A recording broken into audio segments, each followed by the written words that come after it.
Okay, so when you get out to the boat, we're going to go over the autopilot sea trial commissioning. So once you get out to a nice open area that's hopefully calm water, and make sure you're not in just any channel, but make sure it's in open water because the boat's going to do a few S-turns.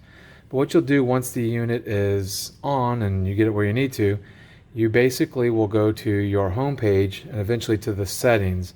So we'll go to the home page here, and then we'll go to settings.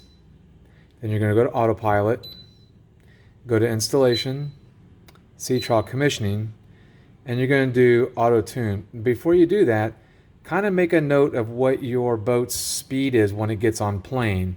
The unit will default to 12 knots, but if your boat takes 15, 18, or 20 knots to get on plane, if you put that in there, that way the unit will be able to switch between low speed and high speed. And what that is, that's the reaction time of the rudder, aka your outboard engine and the pump. So obviously at slower speeds, you want the motor to turn faster so that it will correct quick enough, especially in tight quarters if you're going slow.